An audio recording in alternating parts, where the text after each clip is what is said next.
पश्चिमी राजस्थान। पश्चिमी राजस्थान की बात करें तो बाड़मेर, जैसलमेर, बालोतरा, मुख्य रूप से ये 3 जिले पश्चिमी राजस्थान का महत्व रखते हैं। और पश्चिमी राजस्थान की यदि राजनीति की बात करें तो बाड़मेर, जैसलमेर लोकसभा क्षेत्र की अभी इलेक्शन की हॉट सीट की बात करें तो इसी में रविंद्र सिंह भाटी और कैलाश चौधरी और उमेदराम जी बेनीवाल त्रिकोणीय मुकाबला है।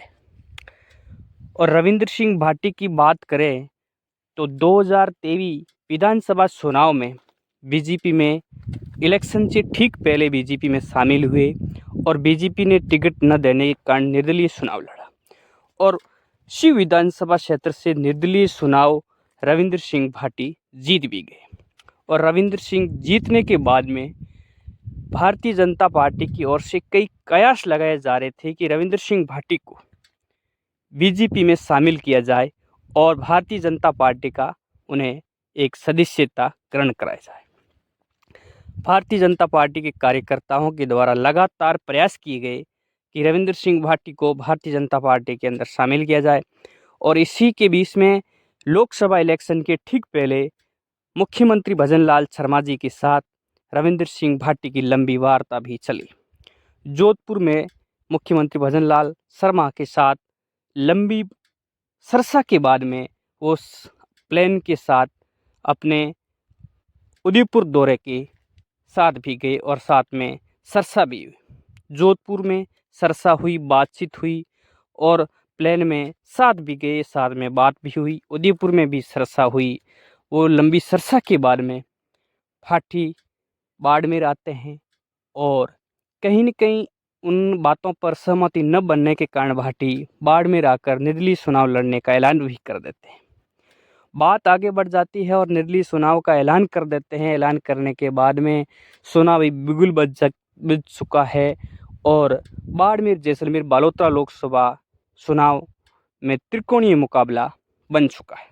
आज की स्थिति ऐसी है कि भाजपा प्रत्याशी कैलाश चौधरी और कांग्रेस प्रत्याशी उमेदराम बेनीवाल और निर्दलीय प्रत्याशी रविंद्र सिंह भाटी तीनों को कड़ी टक्कर चल रही है।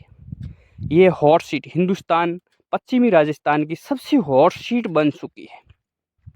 आज की स्थिति में तीनों की टक्कर बराबर चल रही है और जिसका सिर ताज बैठेगा, वो जनता का आशीर्वाद जिसके ऊपर रहेगा, वो चुनाव जीतकर दिल्ली जाएगा।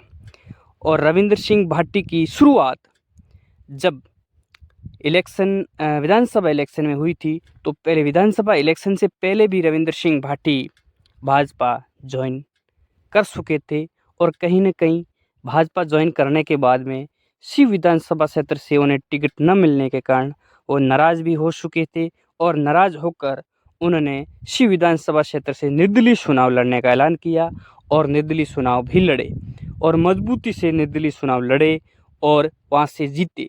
वहाँ पंचकोणीय मुकाबला हुआ था। शिव विधानसभा क्षेत्र से लोगों को रविंद्र सिंह भाटी को निर्दलीय प्रत्याशी को सुनकर जयपुर भेजा और जयपुर भेजने के बाद में निर्दलीय प्रत्याशी भाजपा की स्पष्ट रूप से राजस्थान में सरकार बन गई और सरकार बनने के बाद में निर्दलीय को भाजपा के साथ आना ठीक नहीं समझा और भाजपा ने भी समझा कि अपनी सरकार बन गई है, निर्दलीय को साथ लाना ठीक नहीं।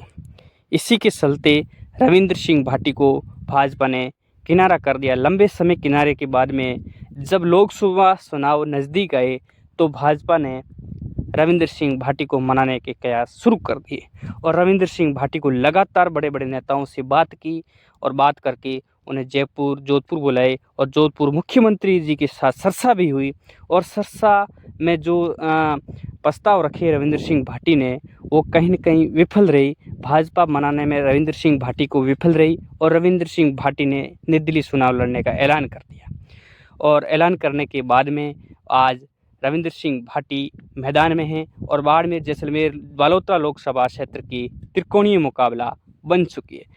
पूरे राजस्थान की ये हॉट सीट बन चुकी है। पूरे राजस्थान नहीं, पूरे भारत की ये हॉट सीट है और ये क्योंकि पाकिस्तान के सटे इलाकों बॉर्डर की सीट है और यहाँ की हमेशा यहाँ के चुनाव इस स्थिति में होते हैं और यह हॉट सीट बन के रहते हैं। जब लोकसभा चुनाव होते हैं तो ये सीट हमेशा हॉट सीट रहती है और यहाँ के ऐसे प्रत्याशी होते हैं कि हमेशा तेज़ तेवर की और हॉट सीट में बदलते हैं। तो आज की स्थिति की बात करें तो रविंद्र सिंह भाटी अपनी निर्दलीय उम्मीदवार के रूप में बहुत ही मजबूती से चुनाव लड़ रहे हैं। इधर अमेदाराम बेनीवाल कांग्रेस से प्रत्याशी अपने मजबूती से चुनाव लड़ रहे हैं। तो और तीसरा भारतीय जनता पार्टी की उम्मीदवार कैलाश चौधरी जी बहुत मजबूती से चुनाव लड़ रहे हैं। तो त्रिकोणीय मुकाबला है और अपने अपने दावे पर अपने अपने चुनाव लड़ रहे हैं, अपनी अपनी मजबूत से चुनाव लड़ रहे हैं। ये हॉट सीट पूरे राजस्थान की नहीं, पूरे भारत की हॉट सीट बन चुकी है। और अमेदाराम बेनीवाल आरएलपी से थे, ठीक आरएलपी छोड़कर कांग्रेस ज्वाइन की और कांग्रेस से लोकसभा चुनाव की टिकट भी मिल गई और टिकट मिलने के बाद में वो मैदान में हैं कांग्रेस पार्टी की ओर से। अमेदाराम बेनीवाल वो भी अपने दावे के साथ मजबूती के साथ चुनाव लड़ रहे हैं बाड़मेर की जनता से और अपील भी कर रहे हैं कि मेरे को वोट दो, मैं शिक्षा के उन्नति की ओर से बाड़मेर को बढ़ाऊंगा।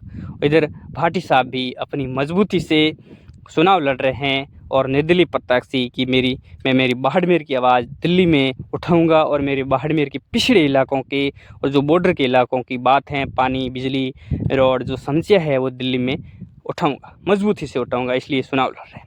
और भाजपा की ओर से कैलाश चौधरी दावा कर रहे हैं कि मोदी सरकार 400 पार आ रही हैं और मुझे भी मजबूती से बाड़मेर जैसलमेर का चुनाव जीताकर दिल्ली भेजें, जो अपने मोदी मजबूत होगा और भारत का नव निर्माण में और मजबूती मिलेगी, ये दावा कर रहे हैं कैलाश चौधरी। और कैलाश चौधरी भी पिछले 5 साल सांसद रह चुके हैं बाड़मेर जैसलमेर क्षेत्र के और दोबारा चुनाव लड़ने के लिए मैदान में है। कैलाश चौधरी, अमेदाराम बेनीवाल और रविंद्र सिंह भाटी, ये तीनों मिला के 3 उम्मीदवार त्रिकोणीय मुकाबला बाड़मेर जैसलमेर लोकसभा चुनाव बन चुके। और त्रिकोणीय मुकाबला में और भाटी की बात करें तो भाटी को बीजेपी लगातार बनाने के प्रयास कर रही है, अभी भी प्रयास कर रही है बीजेपी की रविंद्र सिंह भाटी को कहीं न कहीं मना लिया जाए और अपने साथ ले आया जाए। रविंद्र सिंह भाटी आज भी बात करें तो कैलाश चौधरी लगातार प्रयास कर रहे हैं, आला कमान से बात भी कर रहे हैं कि रविंद्र सिंह भाटी अपना बीजेपी का ही सदस्य है, उनको मना के अपने साथ लाएं और साथ चलकर ये सीट जीती जाए। और रविंद्र सिंह भाटी अपना प्रसार लगातार जारी है और कर रहे हैं। और भीड़ की बात करें तो तीनों पार्टियां भी अपने अपने स्तर पर बहुत ही भीड़ इकट्ठी कर रही है। और रविंद्र सिंह भाटी कहीं घोड़े पर प्रसार, कहीं हाथी पर प्रसार, जेसीबीओं से स्वागत हो रहा है। इधर अमेदाराम बेनीवाल की बात करें तो यहाँ जेसीबीओं का जोरदार जुलूस के साथ स्वागत हो रहा है और 8 विधानसभाओं के नेता अमेदाराम जी के साथ डटे हुए हैं और मजबूती से है यहाँ चुनाव का प्रसार हो रहा है और चुनाव जीतने के दावे कर रहे हैं। और इधर कैलाश चौधरी की बात करें तो कैलाश चौधरी जो बाड़मेर जैसलमेर के 8 विधानसभा हैं वहाँ के प्रतिनिधित्व के साथ में अपना नामांकन दाखिल कर दिया है और करने के बाद में मजबूती से प्रसार कर रहे हैं। बाड़मेर जैसलमेर की जनता से वादा कर रहे हैं कि मोदी सरकार रिटर्न किया जाए, दोबारा लाया जाए मोदी को और भारत को नवनिर्माण में और मजबूत करें, भारत को विश्व गुरु बनाने की ओर अग्रसर हो, ऐसे दावे कर रहे हैं। कैलाश चौधरी अपनी अपनी पार्टी के अपने अपने दावे कर रहे हैं। तो बाड़मेर जैसलमेर की ये रोचक चुनाव बिल्कुल स्थिति ऐसी बन गई है, त्रिकोणीय मुकाबला है और जिनका जनता का आशीर्वाद होगा वो दिल्ली जाएंगे।